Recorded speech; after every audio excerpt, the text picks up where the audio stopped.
Girls, good morning.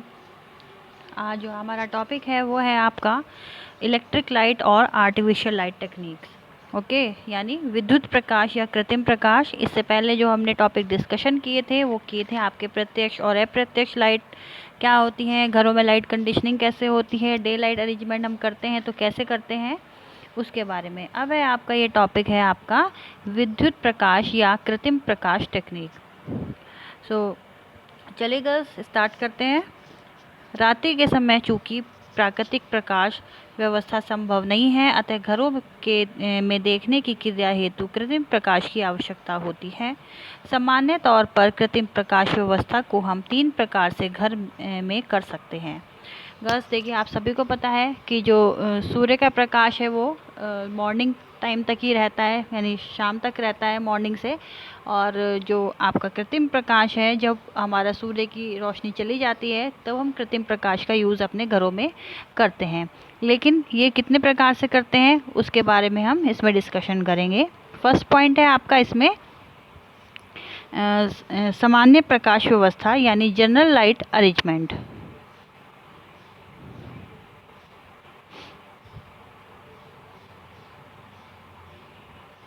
तो सामान्य प्रकाश व्यवस्था क्या होता है? इस प्रकार की प्रकाश व्यवस्था में समस्त क्षेत्र को एक समान प्रकाशित करने का ही उद्देश्य होता है, ताकि व्यक्ति के घर के लिए आरामदायक देखने हेतु वातावरण बन सके। मतलब कस इसमें इस तरीके की लाइट यूज़ करी जाती है, जो अगर हम रात के अंधेरे में अगर हम लाइट ऑन करते हैं तो वो जो लाइट है इस तरीके की होनी चाहिए कि जब हम उसका प्रकाश पड़े तो पूरे घर में पड़े और एक समान पड़े।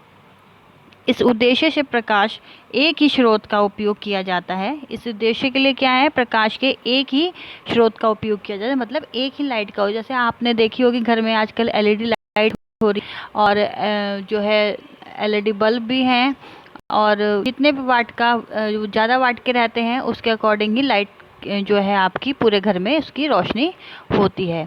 जो ट्यूब लाइट्स होती हैं वो इतनी पावर की होती हैं कि वो पूरे घर को एक समान उजागर कर सकती हैं। और या फिर अधिक वाट के बल्ब भी उपयोग किए जाते हैं इसमें। इस प्रकार की प्रकाश व्यवस्था में संपूर्ण क्षेत्र में प्रकाश का एक न्यूनतम स्तर बनाए रखा जाता है, ताकि सामान्य देखने की क्रिया जो है आपकी वो पूरी हो सके। तो गस आपको समझ में आ ही गया होगा कि जो जनरल लाइट का क्या मीनिंग है। जो हमारे घरों में यूज़ होती है उसको हम जनरल लाइट कहते हैं, और उसकी प्रकाश व्यवस्था इस तरीके की होती है कि वो जब भी हम अपने घर में प्रकाश उत्पन्न करते हैं रात के समय में, तो जो हमें देखने में परेशानी ना हो, और जो भी लाइट है वो उसकी रोशनी इतनी तेज़ हो कि पूरे घर में एक समान वो हो सके, और एक ही लाइट इतने वाट की होनी चाहिए जो पूरे घर को रोशनी दे सके। सेकंड है आपका स्थानीय या कार्य हेतु प्रकाश व्यवस्था, मतलब लोकल और टास्क लाइट अरेंजमेंट। स्थानीय प्रकाश की व्यवस्था सामान्य प्रकाश की व्यवस्था के अतिरिक्त ही की जाती है। यह निम्न स्थानों के लिए उपयुक्त होती है। फर्स्ट है इसमें आपका, जहां सामान्य से अधिक प्रकाश की आवश्यकता हो वहां पर होती है। जब कोई विशिष्ट क्रिया अकेले व्यक्ति द्वारा की जानी हो व अन्य व्यक्तियों को उससे परेशानी होती हो, तब स्थानीय प्रकाश व्यवस्था की जाती है। जैसे रात्रि के समय में टेबल लैंप का उपयोग, प्रसाधन हेतु ड्रेसिंग टेबल तथा अतिरिक्त प्रकाश। गर्ल्स आपने देखा होगा जब भी कोई सामान्य प्रकाश व्यवस्था से मतलब क्या होता है, या फिर लोकल और टास्क लाइट अरेंजमेंट, मतलब जब हम कहीं पे कुछ कार्य कर रहे हैं उस पर्टिकुलर एरिया में वो लाइट सिर्फ रहती है, उसका प्रकाश ज़्यादा दूर तक नहीं जाता है और ना ही दूसरे व्यक्तियों को उससे डिस्टरबेंस होता है। जैसे आपका नाइट लैंप हो गए, रात्रि के समय में जो बच्चे पढ़ाई करते हैं वो नाइट लैंप का यूज़ करते हैं, जिससे कि क्या होता है उन्हें देखने में परेशानी नहीं होती और बाकी सदस्यों को डिस्टरबेंस नहीं होता है। इसी तरीके से आजकल ड्रेसिंग टेबल में भी लाइट व्यवस्था होने लगी है, लाइट लग के आती हैं, जिससे कि अगर किसी को तैयार होना है तो ज़्यादा परेशानी का सामना नहीं करना पड़ता, लाइट के थ्रू ही अच्छे से और आसानी से तैयार हुआ जा सकता है। फिर है आपका थर्ड, विशिष्ट स्थान पर बल देने हेतु भी स्थानीय प्रकाश व्यवस्था की जाती है। जैसे किसी बड़ी मूर्ति, पेंटिंग, पुष्प सज्जा, फर्नीचर समूह आदि को बल देने हेतु, मतलब जो अभी इससे पहले भी हमने पॉइंट डिस्कस करे थे, ये इस तरीके की लाइट व्यवस्था होती है जब हम किसी भी एक पर्टिकुलर चीज़ को अट्रैक्शन देना चाह रहे हो या एक सेंटर पॉइंट देना चाह रहे हो, जैसे आपका कोई गार्डन हो गया, वहाँ पे कोई इस तरीके का पेड़ है, कोई न्यू प्लांट है, बहुत ही महंगा प्लांट है, तो उसको हम उजागर करना चाह रहे हैं, वहाँ पे इस तरीके की लाइट व्यवस्था की जाती है।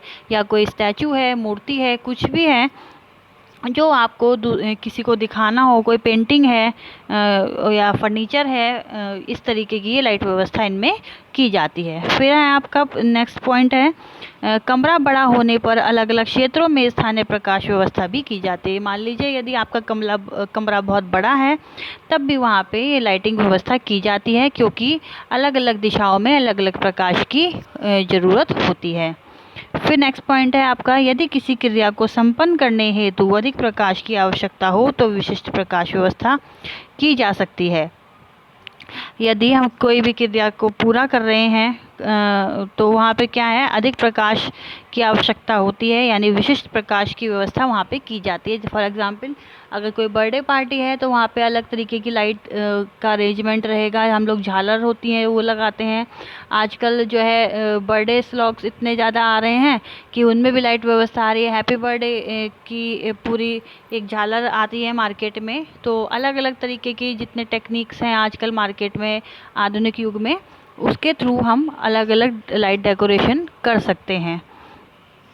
केवल सुंदरता का प्रभाव उत्पन्न करने हेतु जैसे एक आकर्षक पोर्टेबल लैंप का उपयोग, मतलब कभी कभी ऐसे होता है कि हमें एक पर्टिकुलर किसी चीज़ को उजागर करना है, तो या फिर एक इस तरीके का लैंप घर में लगाना है कि वो पूरे घर को, हमारे रूम को हमारे डेकोरेट कर सके, और वो लैंप अलग ही तरीके के होते हैं। साधारणतः स्त्रियों को तथा उनके परिवार के सदस्यों की मानसिकता यही रहती है कि पूरे कमरे में एक बल्ब या ट्यूबलाइट लगाई जाए, जबकि सामान्यतः घरों में सामान्य और स्थानीय दोनों प्रकार की प्रकाश व्यवस्था की आवश्यकता होती है। आपको पता है गैस, आजकल क्योंकि इतना बिजली का बिल भी हाई होता है और ज़्यादा लाइट जलाने से भी जो है आपका इलेक्ट्रिसिटी बिल ज़्यादा आता है, तो घर के मेंबर्स और गृहिणियाँ यही सोचती हैं कि घर में इस तरीके की प्रकाश व्यवस्था होनी चाहिए कि एक ही लाइट से सारा सब काम हो सके, ज़्यादा लाइटें हमें ना जलानी पड़े। लेकिन क्या है, जो सामान्यतः घरों में क्या है, जो भी स्थानीय दोनों प्रकार, सामान्य और स्थानीय, मतलब एक तो नॉर्मल लाइट होगी ट्यूबलाइट, और ऐसी लाइट की किसी पर्टिकुलर चीज़ को उजागर कर सके, सेंटर पॉइंट दे सके, वो वाली लाइट अलग तरीके की, दोनों तरीके की लाइट की आवश्यकता होती है। उत्तम स्थानीय प्रकाश की विशेषकर इन कार्यों हेतु आवश्यकता होती है, जैसे आपका पढ़ने के लिए हो गई, सिलाई के लिए हो गई, खाना पकाना, संगीत उपकरण चलाना, सफाई, तैयार होना, आपका आंतरिक खेल खेलना। इस तरीके की जो लाइट व्यवस्था है उसमें किस चीज़ के लिए उत्तम स्थानीय प्रकाश व्यवस्था की जाती है। फिर अगर आपका यदि सामान्य प्रकाश व्यवस्था न की जाकर केवल स्थानीय प्रकाश व्यवस्था की जाती है तो वह चकाचौंध उत्पन्न करती है। स्थानीय प्रकाश व्यवस्था किसी विशिष्ट क्षेत्र में तेज रोशनी प्रदान करते हैं। कई प्रकार के टेबल लैंप या पोर्टेबल लैंप और दीवार की आपकी जो है छत के स्थापक फिक्सचर आजकल जो समायोजित किए जाने वाले होते हैं, इसके कारण वास्तव में जहां जितनी मात्रा में प्रकाश की आवश्यकता होती है उनके अनुरूप समायोजन करने की लोचता प्राप्त की जाती है। गस यहाँ पे है जो है टाइपिंग में रह गया है, अगर जब आप नोट्स बनाएंगे तो जाति के बाद ही आएगा, है आएगा, तो आप लोग मेंशन कर लीजिएगा। यहाँ पे गस क्या कहा गया है, जो कि ये प्रकाश व्यवस्था है आजकल, अगर हम सामान्य प्रकाश व्यवस्था न करके जो है स्थानीय प्रकाश व्यवस्था की जाए तो वो ज़्यादा चकाचौंध उत्पन्न कर देती है, क्योंकि लाइट वो चारों दिशाओं में लगी होती है और हम उसको अगर ऑन करेंगे तो वो ज़्यादा चकाचौंध उत्पन्न करेगी। और स्थानीय प्रकाश किसी विशिष्ट प्रकाश विशिष्ट क्षेत्र में तेज रोशनी जो है प्रदान करते हैं। कई प्रकार के लैंप होते हैं, पोर्टेबल लैंप और दीवार या छत के स्थापक आजकल चल रहे फिक्सचर जो आपने देखी होगी, एलईडी लाइट दीवारों में आजकल आ रही है लगी हुई, तो ये क्या होती है, फिक्स हो जाती हैं आजकल जो है, ये इस मॉडर्न टाइम में ज़्यादा चल रही हैं, जिसके कारण क्या होता है वास्तव में मतलब जितनी जहाँ ज़रूरत होती है लाइट की, उतनी आवश्यकता के अनुरूप जो है समायोजित करके हम जो है अपने घर को अच्छा डेकोरेट कर सकते हैं और लाइट की हमारे घर में किल्लत भी नहीं होगी और हर क्षेत्र में घर के रूम्स के हम प्रकाश की रोशनी पहुंचा सकते हैं। फिर है गर्ल्स आपका दबावपूर्ण प्रकाश व्यवस्था, एक्सेंट लाइटिंग।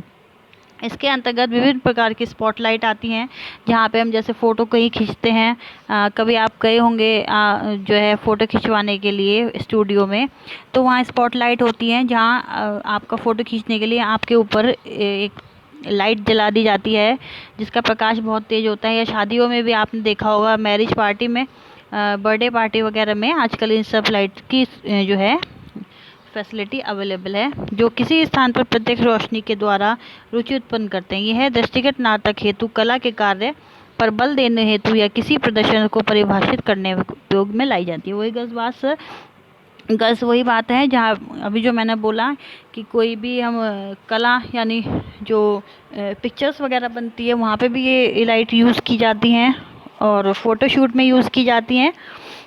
यह आधारभूत रूप में सजावटी होती हैं। वर्तमान समय में एक ही स्थान पर भिन्नता देने हेतु तीनों प्रकार के प्रकाश को मिश्रित करके उपयोग में लाया जाता है। इसमें गर्ल्स ये लाइट अलग रहती है, लेकिन जब हम इन लाइटों का यूज़ करते हैं तो इसमें भी अलग अलग तरीके की लाइट की व्यवस्था रहती है और प्रकाश प्रदान करने की कई विभिन्न विधियों का उपयोग किया जाता है।